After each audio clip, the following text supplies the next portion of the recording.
महायुती म्हणते की लोकसभेत त्यांचं 45-48 जागा येतील. महाविकास आघाडीचं काय टार्गेट? मग तो 48 पेक्षा जास्त येतील त्यांच्या जागा महायुतीच्या. कारण काही जण 40 म्हणतात, काही जण 45 म्हणतात, काही जण 48 म्हणतात.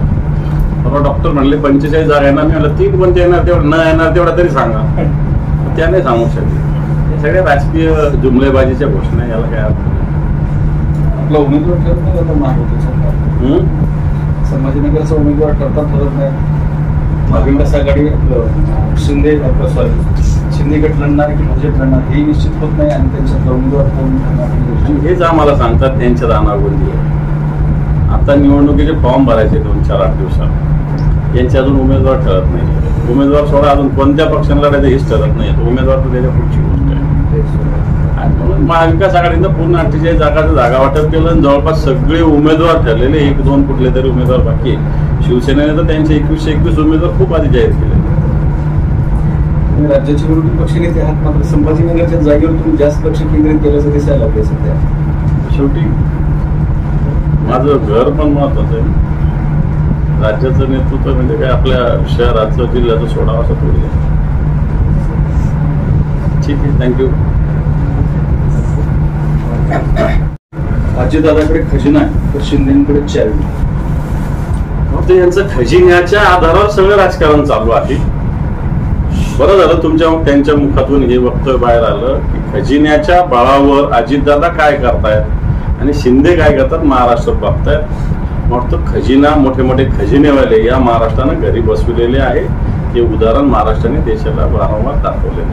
सुनीत्रा पवारांच्या प्रचार पत्रकावरती राज ठाकरेंचा फोटो वापरायला सुरुवात झालाय किंवा महायुतीकडे सगळीकडेच राज ठाकरेंची फोटो वापरून सुरू केलं. चांगलं आहे ना. यात राज ठाकरेंनी उत्तर भारतीयांना कसं पिटाळून लावलं, कशा भूमिका मांडल्या. यात राजसाहेबांनी मागच्या मोदींच्या विषयी काय भूमिका मांडली होती, या सगळ्या भूमिका सुद्धा आता राजसाहेबांच्या फोटोमुळे समोर येतील.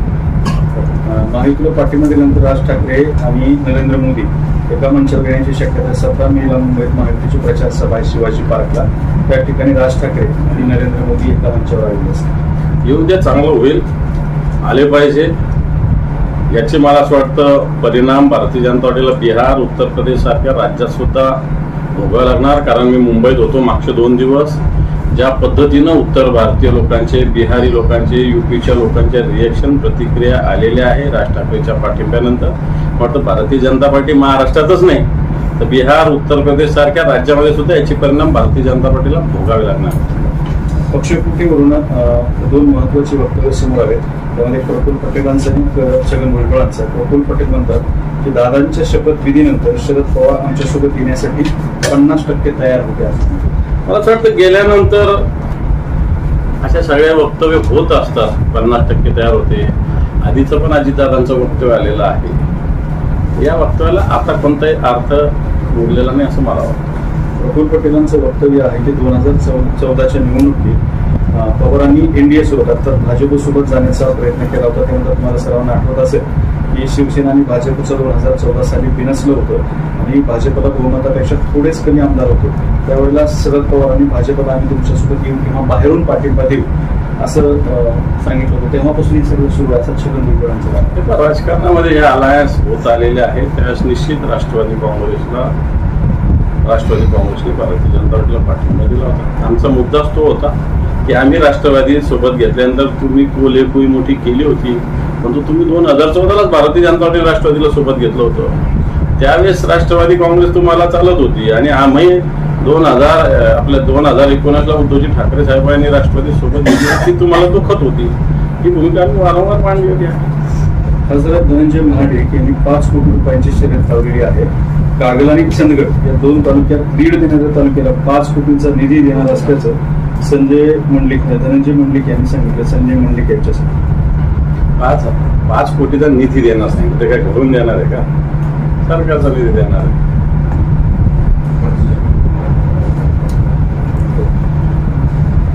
नितेश राणेंनी इशारा दिलाय की नारायण सरपंचांना धमकी लोक घाबरत नसेल. नारायण राणेंना ऑलरेडी जनतेनं विधानसभेला तिथं पाडलेलं आहे.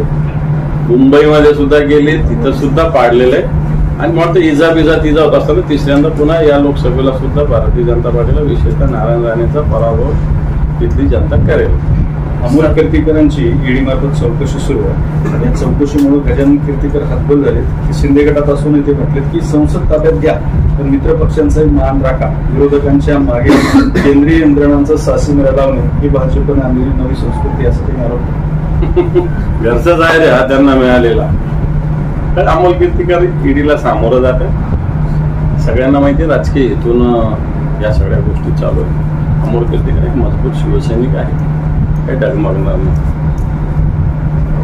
चंद्रकांत खैरे पहिल्यांदाच म्हणजे शिवसेना खरं तर गेल्या 30 वर्षामध्ये काय कारण आहे?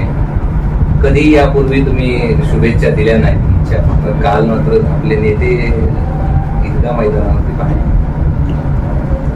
ईदगाह नाही पहिल्यांदा गेले असतील, खैरे साहेब असेल, आम्ही सगळे असू. परंतु मुस्लिम बांधवांच्या सगळ्या सणात आनंदात आम्ही सुद्धा सातत्यानं सहभागी झालेलो. ईदगाहला पहिल्यांदा खैरे साहेब गेले असतील. सगळ्या मुस्लिम बांधवांनी सातत्यानं निमंत्रण दिलं होतं. मला सुद्धा निमंत्रण दिलेलं होतं. आणि तेव्हा मला असं वाटतं ईदगाहवर जाऊन मुस्लिम बांधवांना इच्छा शुभेच्छा देणं काही पाप नाही आहे. सगळ्यांनी गुन्ह्यागोविंदान राहणं, ईदगाहवर गेलो म्हणून काय आम्ही काय हिंदुत्व सोडणार याचा अर्थ होत असतो. मला असं वाटतं एक नवीन पाऊल पडत असेल शिवसेनेच्या वतीनं सगळ्यांना सोबत घेऊन जाण्याचं आणि समोरच्यांचा पण तसं पाऊल पडत असेल तर याचं सगळ्यांनी अभिनंदन स्वागत केलं पाहिजे असं मला वाटतं. आपल्याला काही मतं मिळतील असं वाटतं यावेळी, किंवा आपण साथ घालताय मुस्लिमांना की मोदींचा विरोध म्हणून आमच्या सोबत राहा? मला असं वाटतं मुस्लिम बांधव आज उद्धवजींच्या नेतृत्वाकडे मोठ्या प्रमाणावर आकर्षित झालेले आहेत. काल मुंबईत होतो, अनेक जे मुस्लिम पट्टेच्या पट्टे सगळे शिवसेनेच्या मागे 100% उभे आहे. आणि वाटतं ही स्थिती महाराष्ट्रामध्ये सगळीकडे निर्माण होते. उद्धवजींच्या नेतृत्वाला या सगळ्या मुस्लिम समाजाने मोठ्या प्रमाणावर मला वाटतं स्वीकार केलेला आहे. संभाजीनगरात तो स्वीकार होईल. कार्यकर्ता मेळाव्यामध्ये नितेश राणेंनी सरपंचांना चांगलाच ही इलेक्शन ग्रामपंचायतीची नाही, इलेक्शन देशाची आहे. म्हणून देश पातळीवर 2014चा तुमचा जाहीरनामा, 2019चा जाहीरनामा आणि निश्चित आम्ही तुमच्या समोर आणू. तुमचा अर्थ तुम्हाला दाखवतो आहे, आमच्याकडे तयार आहे. आम्ही तुमच्या आता येणाऱ्या जाहीरनाम्याची सुद्धा वाट बघतोय. म्हणून देश पातळीवर मी देश पातळीवरचेच मुद्दे मागितले ना. हर घर छत देश पातळीवरची योजना होती, हर घर जल देश पातळीवरची योजना होती. आज देशाची अर्थव्यवस्था, देशाचं जीडीपी काय स्थितीत आहे? तुम्ही काळं धन भारतात आणणार होते, त्याचं काय केलेलं आहे तुम्ही? आज देशाच्या अर्थमंत्रींचेच पती काय बोलतात सरकारविषयी हे तुम्ही बघितलं पाहिजे. आदर्श घोटाळ्याविषयी तुमचं व्हाईट पेपरमध्ये तुम्ही नाव घेतात, ते तुमचे नेते झालेले आहेत.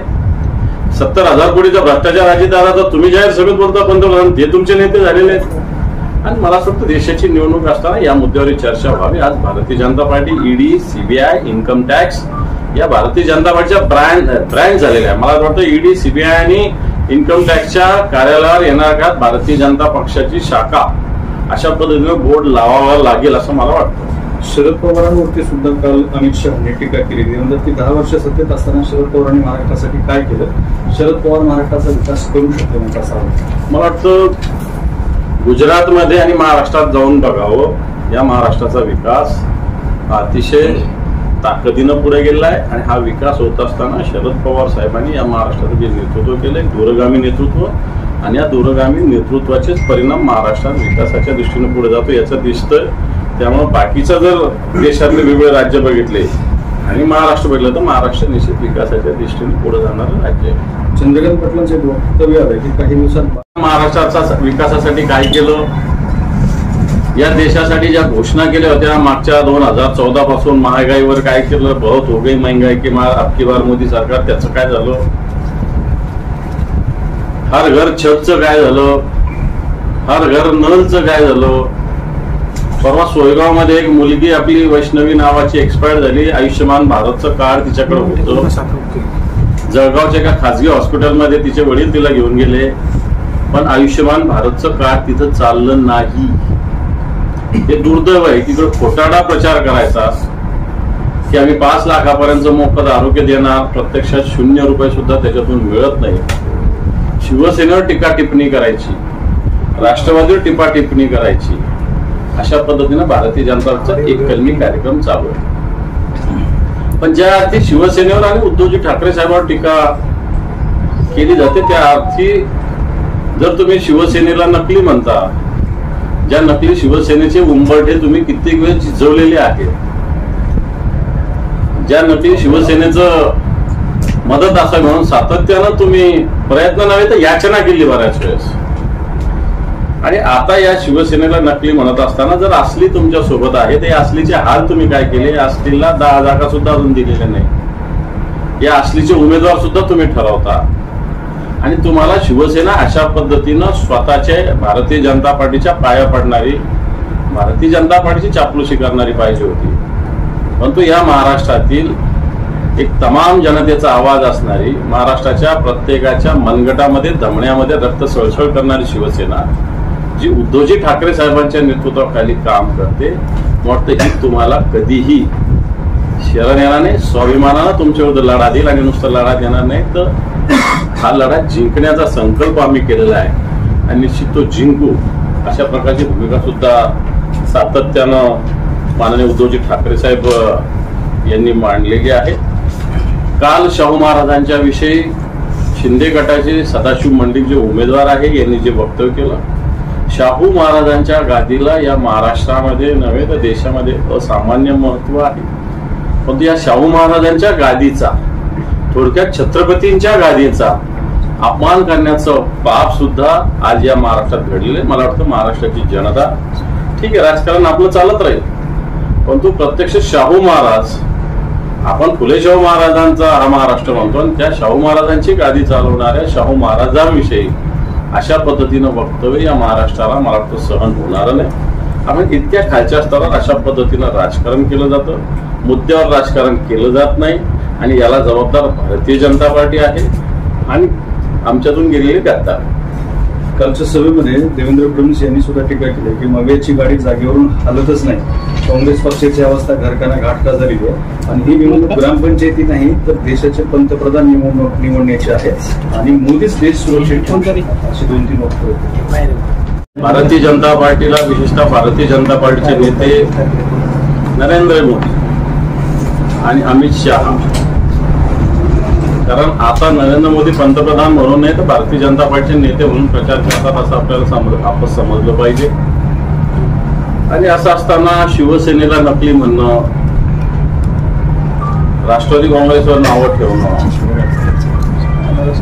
खरं तर उद्धवजी ठाकरे साहेब आणि शिवसेना